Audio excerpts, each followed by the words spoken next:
जंगल के बीचों बीच एक जादुई जगह थी, जिसे सभी जानवर जादुई जंगल कहते थे। यह जंगल खास था क्योंकि यहाँ रहने वाले सभी जानवरों के पास कुछ न कुछ जादुई शक्तियाँ थीं। किसी के पास अद्भुत शक्ति थी, तो किसी के पास असाधारण गति। यहाँ का जीवन सुखमय और रोमांचक था। एक दिन जंगल में एक बड़ी सभा बुलाई गई।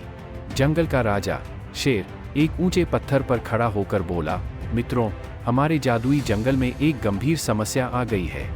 हमारे जादू का स्रोत, जो झरने के रूप में हमारे जीवन का आधार है, सूखने लगा है। अगर ऐसा ही चलता रहा तो हमारी सारी जादुई शक्तियां समाप्त हो जाएंगी। हमें इसका हल ढूंढना होगा। सभा में सभी जानवर चिंता में डूब गए। तभी तोता ने अपनी चहचहाहट से सभी का ध्यान खींचा और बोला, हमें झरने की गहराई में जाकर देखना चाहिए कि आखिरकार क्या समस्या है। सभी जानवरों ने सहमति जताई और एक दल बनाने का निर्णय लिया। इस दल में शेर, तोता, हाथी, हिरण और खरगोश शामिल हुए। वे सभी मिलकर झरने की ओर बढ़ चले। रास्ते में कई कठिनाइयां आईं, लेकिन उन्होंने अपनी जादुई शक्तियों का उपयोग कर सबको पार कर लिया। जब वे झरने के पास पहुंचे तो उन्होंने देखा कि झरना वास्तव में सूख चुका था। शेर ने अपने पांव से जमीन पर जोर से मारा और बोला, यहाँ कुछ गड़बड़ है, हमें झरने के स्रोत तक पहुंचना होगा। हाथी ने अपने बड़े कान हिलाए और सूंड से जमीन को टटोलते हुए एक गुफा का पता लगाया, जो झरने के स्रोत तक जाती थी। सभी जानवर गुफा में दाखिल हो गए। गुफा के भीतर एक बड़ा पत्थर दिखा, जो पानी के स्रोत को रोक रहा था। पत्थर के पीछे एक बड़ा नाग बैठा था, जो क्रोधित होकर बोला, तुम कौन हो और यहाँ क्या कर रहे हो? यह मेरा क्षेत्र है। मैंने ही यह पत्थर रखा है ताकि कोई मुझे परेशान न करे।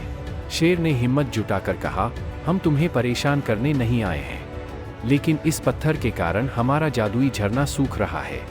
कृपया इस पत्थर को हटा दो ताकि पानी फिर से बह सके। नाग ने सोचा और फिर कहा, मैं यह पत्थर हटा दूंगा, लेकिन एक शर्त है। तुम्हें मेरे लिए एक दुर्लभ जड़ी बूटी संजीवनी लानी होगी, जो इस जंगल के गहरे हिस्से में मिलती है। सभी जानवरों ने नाग की शर्त मान ली और संजीवनी की खोज में निकल पड़े। जंगल के गहरे हिस्से में पहुंचते ही उन्होंने देखा कि वहां का माहौल पूरी तरह बदल चुका था। हर तरफ अजीब और डरावनी आवाजें गूंज रही थीं। हिरण ने अपनी तेज गति और सूंघने की क्षमता का उपयोग करते हुए संजीवनी की खोज शुरू की। थोड़ी ही देर बाद उसने एक चमकदार पौधे को देखा, जो संजीवनी ही था। उसने सावधानीपूर्वक उस पौधे को निकाला और दल के पास ले आया। अब दल ने जल्दी से वापस नाग के पास पहुंचकर उसे संजीवनी सौंप दी। नाग ने खुशी खुशी संजीवनी को लिया और अपनी जादुई शक्तियों से पत्थर को हटा दिया। जैसे ही पत्थर हटा, झरने से फिर से पानी बहने लगा। सभी जानवरों ने राहत की सांस ली और खुशी से झूम उठे। शेर ने नाग को धन्यवाद दिया और कहा, तुमने हमारी बहुत बड़ी समस्या हल कर दी। इस उपकार के लिए हम तुम्हारे आभारी रहेंगे। नाग ने मुस्कुराते हुए कहा, यह तो मेरा कर्तव्य था। अब तुम सभी आराम से अपनी जादुई शक्तियों का उपयोग कर सकते हो।